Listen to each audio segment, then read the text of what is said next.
안녕하세요. 글로벌토스 원선홍입니다. 오늘 소개해드릴 차량은 바로 앞에 보시는 메르세데스 벤츠 C클래스의 부분 변경 모델이죠. C220D 아방가르드 모델입니다. 디자인은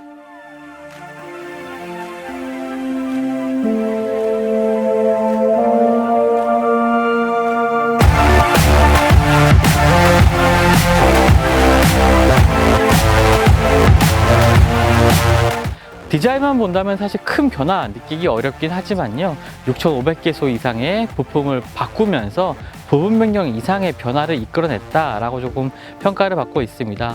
거기다가 C클래스, 이제 메르세데스 벤츠의 세단을, 엔트리 세단을 원하시는 분들이라면 상당히 매력적인 가격이 매력 포인트이기도 한데요.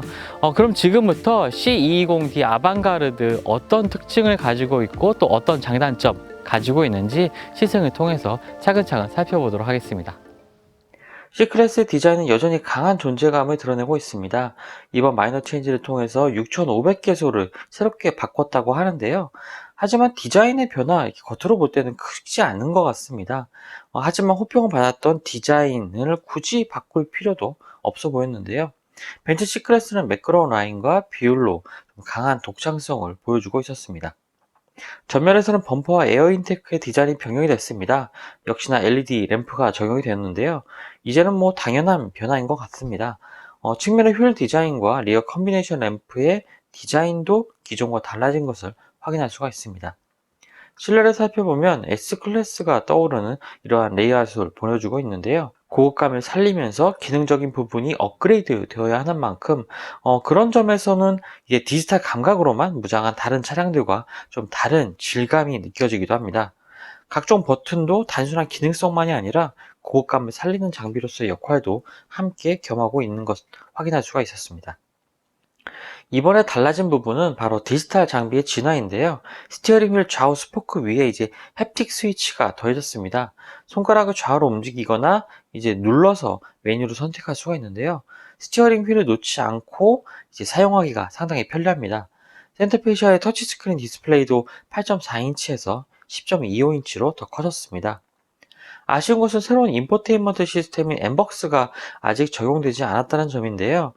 아직 국내에서 메르세데스 벤츠의 최신 인포테인먼트 시스템인 엠벅스를 체험하지 못하는 건 상당히 아쉬운 부분입니다. 자연어 음성 명령이라든지 예를 들면 스마트 스피커 같은 역할을 하게 되는 게 바로 엠벅스인데요. 신형 A클래스가 국내 출시되면 좀 확인해 볼 수 있을 것 같습니다. 말씀드렸던 것처럼 이번에 시승한 차량은 2.0L 디젤 엔진이 탑재된 C220D 모델입니다. 코드네임 QM654라고 이름 붙여진 이 디젤 엔진이 탑재가 됐는데요. 곳곳에 알루미늄을 적용을 해서 무게를 약 16kg 줄였습니다. 엔진 실린더는 마찰을 크게 줄여서 효율성을 더 높였고요. 기존 C220D는 170마력의 최고 출력을 발휘했지만 이번에 부분 변경된 모델은 194마력을 발휘합니다. 변속기도 7단 자동 변속기에서 9단 자동 변속기로 바뀌었고요. 또 여기에 아이들링 스탑 시스템도 이제 탑재가 되어 있습니다. 주행을 해보면 역시 좀 부드러운 이 발진 감각이 느껴집니다. 하지만 지금까지의 모듈 엔진처럼 좀 말랑한 분위기는 아니었는데요. 디젤 특유의 두꺼운 토크감을 저회전 영역부터 아주 잘 살려내고 있었습니다. 그만큼 가속 페달에 대한 응답성도 상당히 즉각적인데요.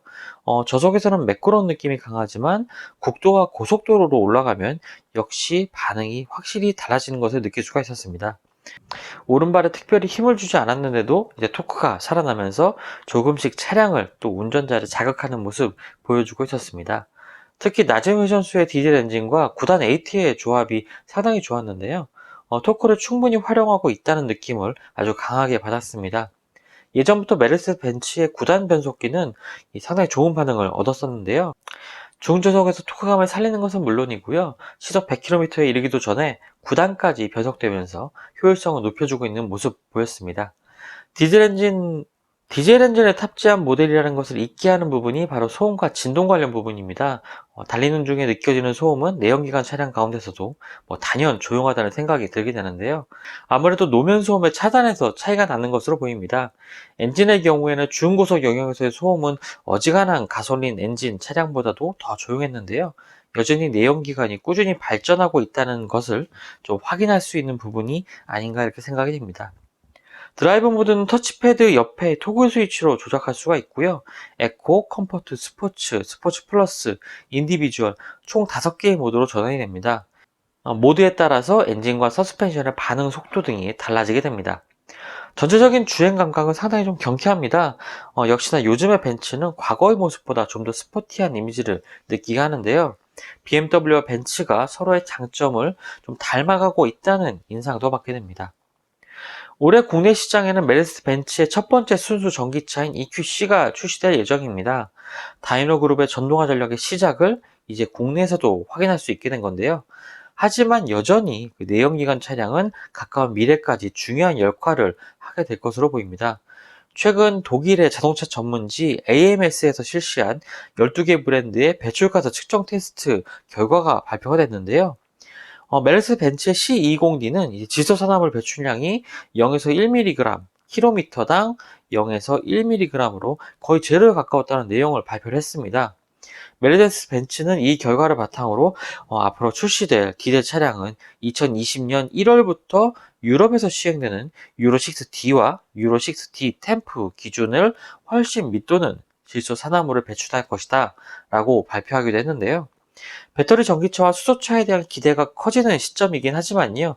역시 내연기관은 앞으로도 긴 시간 동안 자동차 산업에서 중요한 비중을 차지할 것으로 보여집니다. 지금까지 글로벌 오토뉴스 원선웅이었습니다. 감사합니다.